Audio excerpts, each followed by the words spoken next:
Selamat pagi anak yang terkasih, salam sehat untuk kita semua.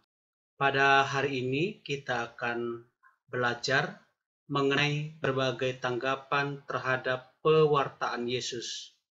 Maka mohon dipersiapkan alat tulisnya dan buku paketnya, sehingga apa yang saya jelaskan dapat kamu ikuti.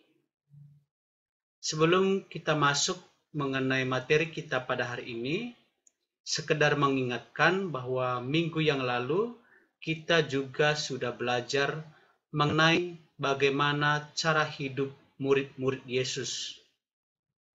Dan ini masih berkaitan, masih memiliki hubungan dengan materi kita pada hari ini. Baik, maka sekarang kita akan masuk mengenai berbagai tanggapan terhadap pewartaan Yesus. Latar belakang kenapa kita harus belajar mengenai materi kita pada hari ini, bahwa pada saat Yesus mewartakan kerajaan Allah, orang Yahudi tahu tentang konsep kerajaan Allah.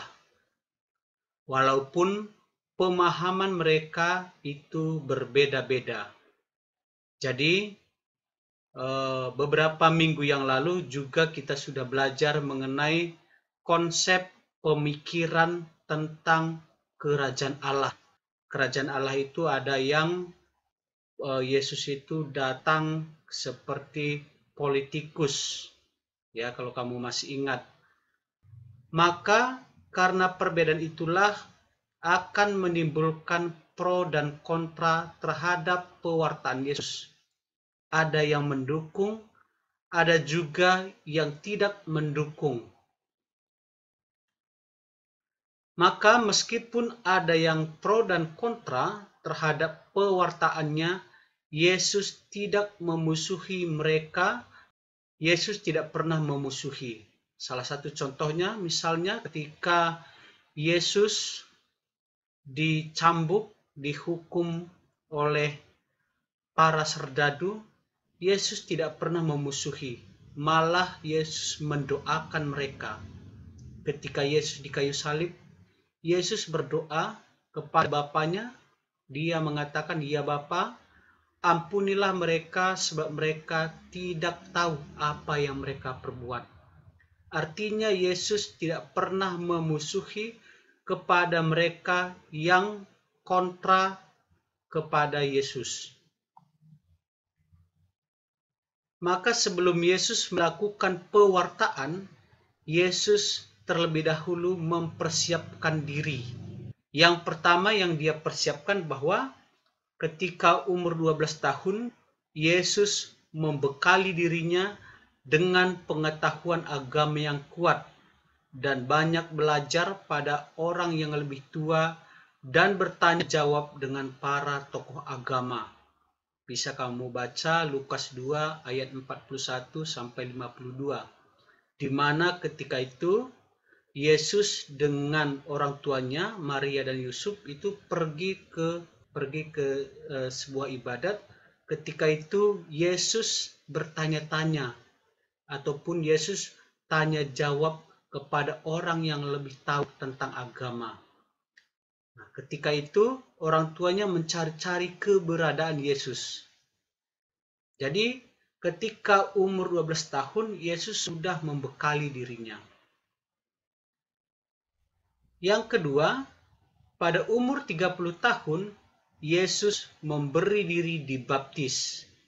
Yesus itu melakukan puasa 40 hari 40 malam. Ya, di mana di masa puasanya Yesus digoda oleh iblis sebanyak 3 kali.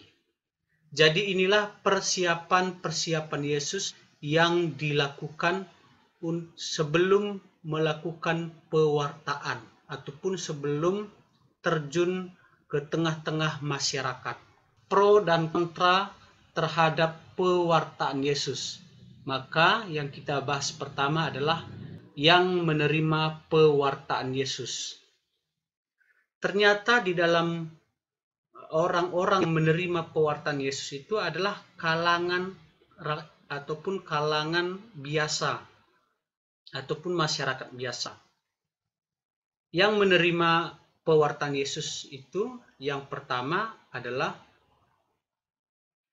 orang miskin dan sederhana. Kenapa mereka yang menerima?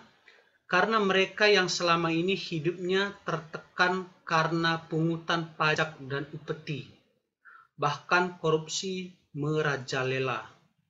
Maka satu-satunya sandaran mereka ialah Tuhan Yesus. Jadi dengan kedatangan Yesus, orang miskin dan sederhana ini merasa diuntungkan.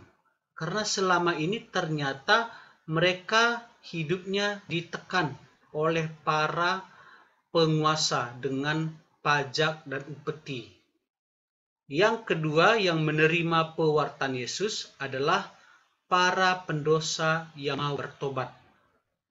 Kenapa mereka menerima? Karena pada umumnya masyarakat Yahudi, terutama para imam dan orang Farisi, menganggap para pendosa adalah najis. Yesus bergaul dengan siapa saja, khususnya para pendosa. Jadi, di dalam adat istiadat bangsa Yahudi, orang yang berdosa itu dikucilkan dari masyarakat. Maka dengan kedatangan Yesus bahwa Yesus bergaul dengan semua orang, semua kalangan, tanpa membeda-bedakan warna kulit, tanpa membeda-bedakan status sosial. Jadi para pendosa ini sangat diuntungkan dengan kedatangan Yesus. Yang ketiga, masih orang yang menerima pewartaan Yesus adalah orang sakit. Bagi masyarakat Yahudi, pada umumnya penyakit adalah kutukan dari Tuhan atau akibat dari dosa. Yesus hadir untuk menyelamatkan mereka. Kedatangan Yesus membawa harapan baru bagi mereka yang sakit. Kebiasaan bangsa Yahudi itu kalau ada orang yang sakit, misalnya sakit kusta, itu akan dikucilkan karena itu dipercaya adalah akibat dari kutukan. Maka orang yang penyakit kusta itu akan dikucilkan dari masyarakat. Maka dengan kedatangan Yesus, mereka orang sakit disembuhkan, didekati, ditemani, merasa memiliki teman, sahabat, yaitu Yesus. Yang keempat, para wanita dan anak-anak. Tradisi bangsa Yahudi menempatkan kaum wanita dan anak-anak sebagai warga masyarakat kelas 2. Yesus peduli kepada mereka, maka mereka pun mengikuti dan melayaninya. Kebiasaan ataupun tradisi bangsa Yahudi itu anak-anak dan wanita itu tidak diperhitungkan. Contohnya ketika Yesus memberi makan 5.000 orang. Di situ dikatakan ketika Yesus memberi makan 5.000 orang dan sisa 12 bakul.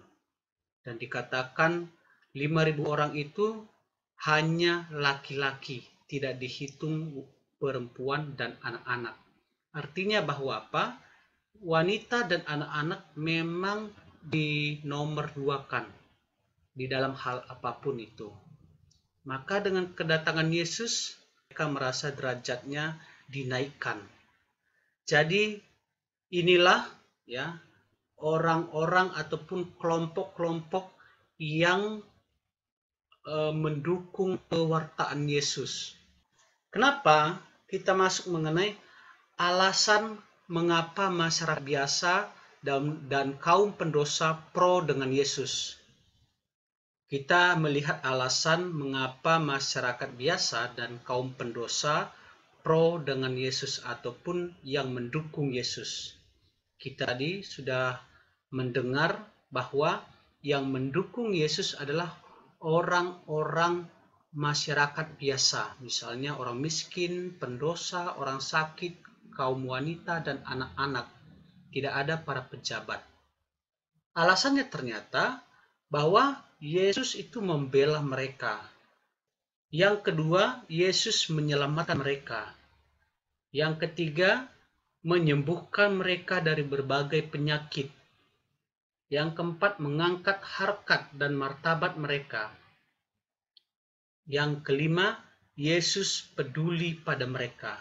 Nah, inilah alasan-alasan kenapa orang miskin yang mendukung pewartaan Yesus. Karena dengan kehadiran Yesus, harkat martabat mereka diangkat. Selanjutnya kita masuk mengenai yang menolak pewartaan Yesus ataupun yang kontra dengan pewartaan Yesus. Yang pertama adalah para imam dan ahli Taurat. Kenapa mereka menolak? Karena mereka menganggap diri paling tahu dan paling mengerti aturan suci dan kehendak Allah. Mereka sering membuat aturan yang membebani orang lain, tetapi dirinya tidak melaksanakan. Maka dengan keras Yesus mengkritik cara hidup mereka yang tidak mencerminkan kehendak Allah. Mereka merasa semakin terancam oleh kehadiran Yesus. Yang kedua adalah orang-orang Farisi. Mereka berusaha menerapkan hukum pada setiap keadaan hidupnya. Tetapi mereka sendiri sangat memilih-milih dalam ketaatan mereka.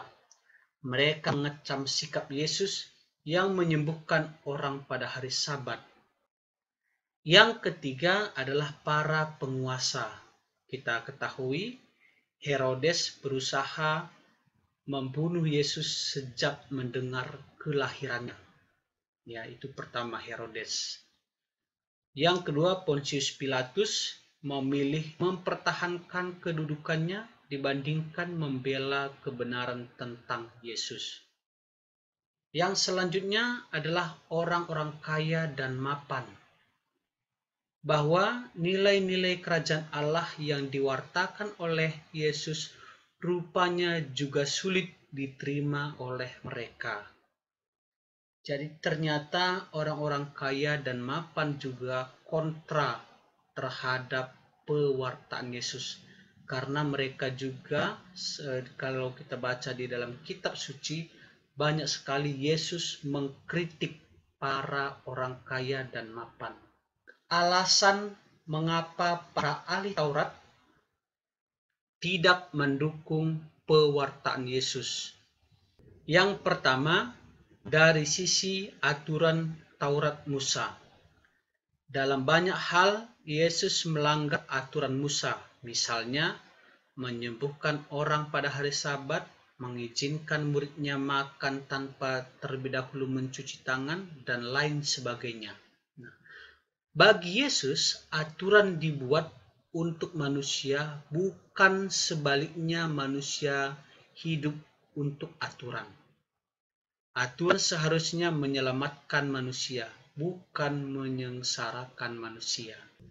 Dari sisi ajaran Taurat Musa, bahwa banyak ajaran Yesus yang dinilai bertentangan dengan Taurat Musa, terutama hukum kasih. Sedangkan Yesus mengajarkan untuk membalas kejahatan dengan kebaikan. Sedangkan Taurat Musa menerapkan hukum balas dendam.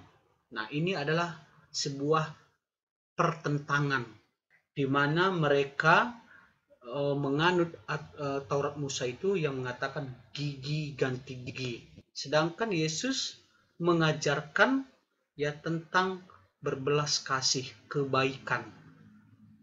Nah, ini membuat para ahli Taurat itu tidak mendukung atau kontra dengan pewartaan Yesus. Kalau bisa saya simpulkan bahwa di dalam kehidupan pasti selalu ada pro dan kontra. Ada yang mendukung dan ada yang tidak mendukung. di dalam apapun itu. Nah, ketika kita melakukan sesuatu ataupun ketika kita melakukan sebuah kebaikan, pasti selalu ada yang mendukung dan ada juga yang tidak mendukung. Itu sudah pasti. Ya. Baru saja kita juga sudah mendengar tentang pemerintah membuat undang-undang cipta kerja. Ya, cipta kerja. Nah, ini juga banyak yang pro dan kontra. Ada yang mendukung dan ada yang tidak mendukung. Yang tidak mendukung yang melakukan demo.